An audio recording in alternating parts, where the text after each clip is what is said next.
watch that. But let's continue with the Shadowverse Cherry Deckstravaganza. We have Botalz and the DorkDragoon. Botalz, welcome back.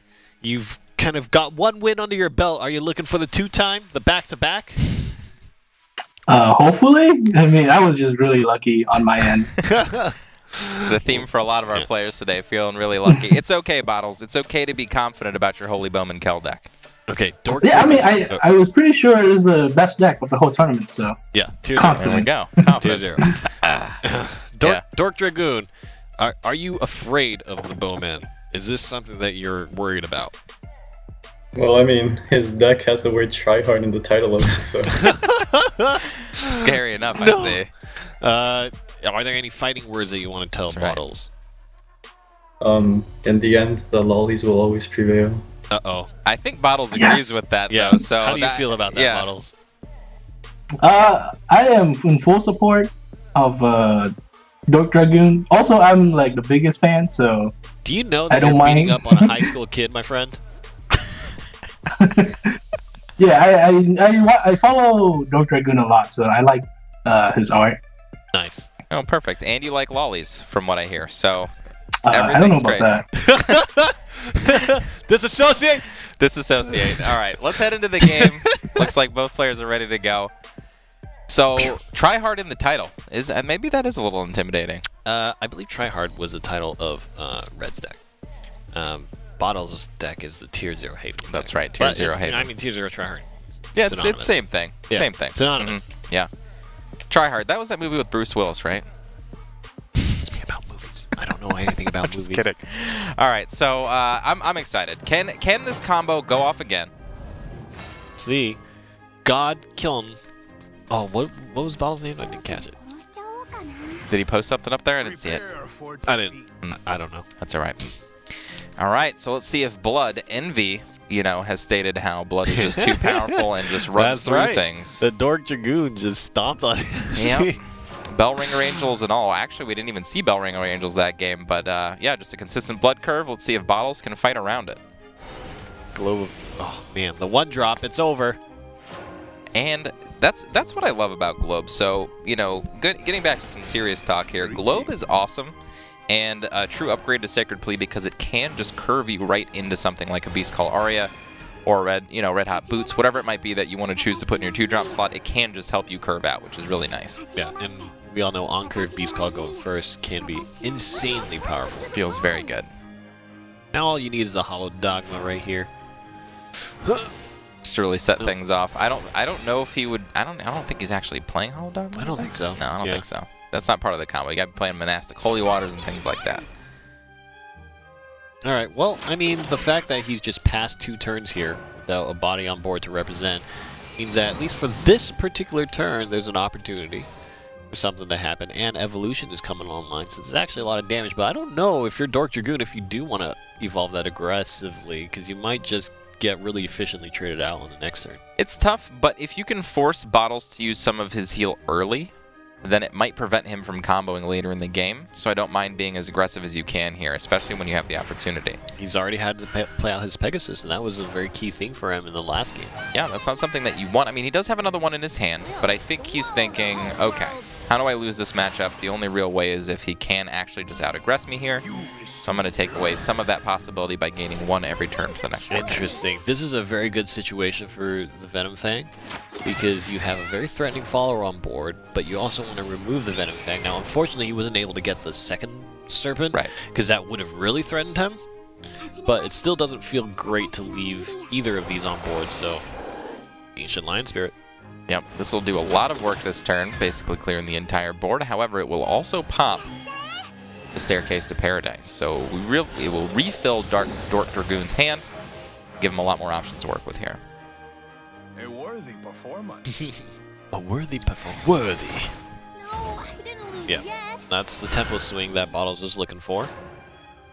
And Pegasus Sculpture doing some work here. Gaining a decent amount of life. We'll gain 4 health over the total of the over the rest of this game if it does manage to go around that long. That's also what saves Botalz in the last game, right, against Red. Red got him super low, but it was just that little tiny bit of healing that really put Botalz out of range. And Red was even talking about how he felt like he misplayed certain turns and wasn't quite as aggressive as he could have been, which would have won in the game, but... I mean, we can all agree that heal is cheat, okay? Heal's just not fair. Nobody likes it, okay? Yep. Healing's silly. 100% agree. And especially when you build a combo around it, like, I mean, it's fun and all, but I mean, come on, stop healing, man. Stop it. Yeah, stop. Stop. It's funny, too, because it's always been Haven that you've said that about, but, like, recently it's all been about Dragon healing and all that kind of stuff, but not this deck. Yeah. This deck's packed full of heals. Certainly at the time when Dragon was running the pre-nerf Ouroboros. Oh, God. Yeah, let's not get started on that one. Yeah, that's... To be fair, I use it to a lot of success, but yeah, in any case. Ouroboros was a little too strong. All right, so we have ourselves a situation where there's two followers on the board here. Pretty beefy, both of them, but no evolution orbs left for Botalz. Question for me is, how is DorkDragoon going to take back the board in any way, shape, or form? I mean, he can build up advantage through these princesses that he's been playing and the Goblin Kings that come out after her. Choosing to just take the slow path, though, playing Bellringer Angel, playing some removal. Maybe thinking that these Temptress Vampires plus Bahamut can actually end the game. I don't really think that's a viable strategy against what he's playing against, though.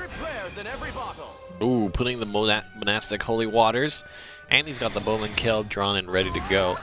He's going to need at least 2 Holy Bowmans. I only see 1 in hand at the moment. And no tutors for the other one at the moment. It's really kind of very similar to like Dragoon, right? Where if, once you have multiple copies of it on board, then all of a sudden your combo gets incredibly dangerous. Right. And it's interesting to play around with those combos too, because you don't always want 2 Dragonutes in your hand, and you definitely don't want 3 of them in your hand. More often than not, unless you have like enough damage to kill with all 3 of them immediately, because generally you want a way to draw into it later in the game if you want another chance to win the game. We're getting ever closer to the point in time where the Bowman is about to start taking aim. That's right. And I think we might see the back-to-back here, unless some big swing can come. I mean, I don't really know what's in hand here. You know what's funny about Botalz' deck is the scariest thing that he can play against you is that Pegasus sculpture. As soon as you see that come down, you're just like, oh crap. Yep. Like, what do I need to do now? Yep. And 14 is not a healthy enough life total to make Botalz really work for this combo very hard. So I feel like if Temptress Vampire doesn't come down and some more heal like on these Vampiric Kisses, I think he would have been in trouble, but I think he is going to be gaining enough life in time to kind of stifle what Botalz is trying to do here. Yeah. Leaving 4 damage on board for the Ancient Lion Spirit is going to be rough.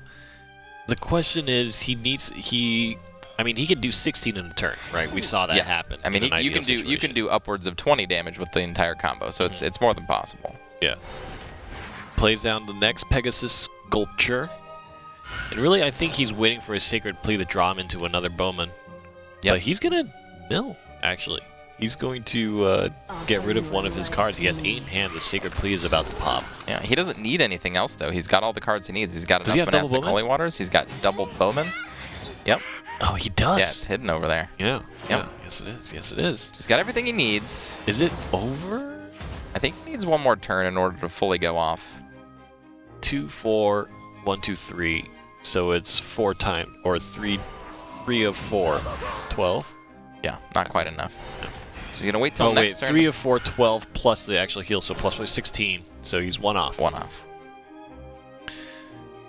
Where are you going to find that extra point of damage to? Now, here's a consideration if you're DorkDragoon. Since you know that Pegasus Sculpture is needed for the combo, do you actually just play Bahamut here and sacrifice your Bahamut just to get that off the table?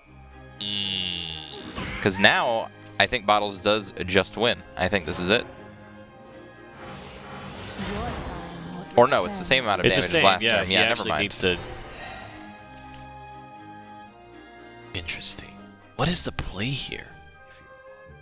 I think you just go in with another card to refill the Monastic Holy Waters in your hand. Filling up the board here seems super scary. Not able to actually play out the Holy Bowman Kells next turn at all, and kind of sacrificing that Pegasus Sculpture. It does make sure you're a little safe from Bahamut to play out that Tribunal. But I feel like as he's doing these Monastic Holy Waters, he's kind of making it because now he has to play another copy of his 6-drop. But he's just board locked himself. He actually can't do anything next turn. He can banish if he wants, but he can't play any followers to the board. And he's taking 2 a turn now. Yep. Double Caraboss activated with 10 play points. Pretty nice set of circumstances. Got the triple Bowman. So what does that mean? You do 2, 4, 6, 8, 10. So you get 2 of 6, 12, plus another 6, 18. So this is actually lethal if he can have 2 Monastic Holy Waters. Plays triple Bowman, 2 Monastic, Pegasus Heal, will close out the game. But his Pegasus Amulet is actually running out as well. His Pegasus Amulet's running out, and he's used all of his Monastic Holy Waters. So he can generate 2 more with the 6 drop. Yep, yeah, the Priest. Offer your life to me. Excuse me. But will he even be able to cast them? Well. That's the problem. I think Botalz outplayed himself here by filling up his board with amulets. I think he went a little bit too overboard with them and does what Haven does best sometimes and just board locks itself. Yeah. Now taking a closer look, especially because Monastic Holy Waters do have that 2-drop cost. On one turn, if you want to OTK well, you need to have sculptures, right? Yeah, Put two Pegasus sculptures down. That's like the perfect, having 2 of them down, yeah. Yeah. I mean, I guess the actual perfect would be having 3 of them down with 2 Holy Bowman Kells, but that's just living too much of a dream. All right, well, let's see. If he plays Ephemera, he might have lethal here. Let's make this a night to remember. Beast Dominator. You're mine. Yeah, so this is 6, Well, 7, he had 8. 6, 7, 8, plus Ephemera would have given him 9, so he was 1 off. Yeah, not quite. Yeah, this is going to be an interesting turn. He's going to... I mean, he has 1 turn left, right? Right. Actually, if he heals. If he heals, he will live for a little while longer if he can clear the board. He needs the Themis here, and he just doesn't have it. Forever. Just build everything. Oh, never mind. He does have it. Yep. Yep. There's one copy of it here. Yep, he it's needs right a next to Themis the and heal. Pegasus sculpture. Yeah, Pegasus. Your time. I don't know if he can afford to heal, though. That's the problem. I mean, yes, with the Pegasus sculpture, because you need to present that anyway. But again, without Monastic Holy Waters in hand, he's going to have to play the Priest before he even goes on further. But that Pegasus sculpture is gone now. And that Bahamut's waiting for any crazy shenanigans that could actually hit the board anyway. Wait, does he? Oh, no, he doesn't. He doesn't have the Monastic Holy Waters in hand. Right. I was about to say, wow, you're going to put yourself at 16? That's really dangerous. Risky. Yep, so here's the Priest. I don't think he can dig needs to heal himself to out. live, but once he heals, I think the combo is done. Right. I don't know if there's a way to win. And if you look at the cards left in his deck, he's only got 3. 2 left. I think he's just going for the deck out here. It's over. It's over here. Yep. And the DorkDragoon. With his control mid-range aggro blood deck, doing what it does best, beating up on Botalz. Control mid-range aggro blood. That's good. That's good. The Bahamut will go to jail deck prevails. And Botalz couldn't quite make the combo. I mean, that's one of the difficulties of playing combo, right? How long do you hold on to your pieces? How long do you feel like, okay, I can't anymore? Well, it's not even the difficulty of playing combo. It's the difficulty of playing combo, amulets, Haven in general. Just like, how do I make my board structure work turn after turn after turn? Sometimes you just overplay globes because you're like, I want to draw, and then you're just like, oh, wait a minute.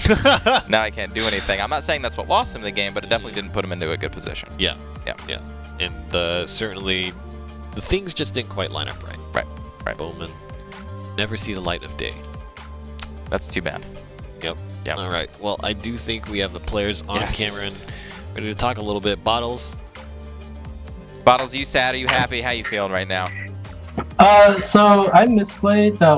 I'm not the happiest, but it's a fun event, so I'm not too sad the losing. But I did misplay a little bit there.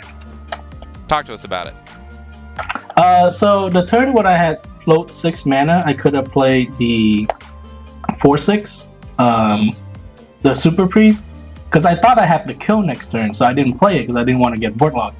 The Temptress Vampire put him at 17. Yeah. And I was like, oh no. Yeah. I was like, oh no, I built up this whole combo and I couldn't do it because my combo was 16. I didn't have 3 Pegasus. I mean, I didn't have 2 Pegasus. I only had 1 Pegasus running. So I was like, all right, what do I do now? And then I brain fart and I just like start board locking. Hindsight, I should have played the 4-6 and then Just force had him it. to do something else. Yeah. Yeah. Well, it's a tough combo to pilot. Right? Yeah. There's a lot of very intricate decisions that Especially you when have you're to playing against Cheat. I mean, I guess they're both cheating with heals, but you know. Yeah. make. DorkDragoon, you've destroyed Envy Bear. Now you've destroyed Botalz. How many more tournament Grandmaster level players are you going to run through? Right? Well, I mean, if you play with lollies, I guess you can win anything. You just have to believe. You just have to believe, Exo. That's right. That's You all you believe in your lollies, and they will take you far. Yeah, Mhm. it certainly will. DorkDragoon, you're about to move into the round here in the money. Right, your charity is already set to get at least $250. Are you aiming for first place? Is there any player in here that you're particularly scared of? I guess there isn't anyone in particular I'm scared of, but I'm scared of anyone who has cuter cards than I do. That's a fair statement. Yeah. Cuter cards. I think a lot of the cutest decks are out now, actually. So I think you're in luck. Yeah, that's true. Cats are gone. Now there's like Number one. skeletons. I mean, and, skeletons yeah, are kind of just- spooky. Yeah, kind of spooky. Some stuff. people might find them cute. Yeah. I mean, maybe that's what we should ask Mofu. Maybe. But Botalz, any last words that you want to shout out to the audience and kind of a recap of where people can find you and kind of what you represent and what you do? Yes, I'm part of Team CPV. It's Counterpoint Virtuosos. It's a mouthful. But I do enjoy my team, so you can find me on my team Discord if you like. I stream every now and then, not too common. It's quite taxing, but I'm more of a competitive player, so to play in this kind of event is really fun for me because I get to play, decks that I don't always get to play. So quite happy. Certainly. Well, thank you so much for participating. Go check out Botalz, and you have a Twitter, right? Throw your Yes, Twitter. I at him. do. Throw your Twitter. Yeah, at him. give it to us. It'll be twitter.com/CPV Botalz, I believe. Yeah, it's /Botalz, one or the other. I don't go to there. I do. I just post my deck list on there every now and then. And his deck lists are something to watch out for. So check them both. Absolutely. /CPV Botalz and /Botalz. One of the most thinking players we have in the tournament here. So that will be it for Botalz, and we're going to move on with the tournament here. Last of the round. Let's take a look at the bracket to see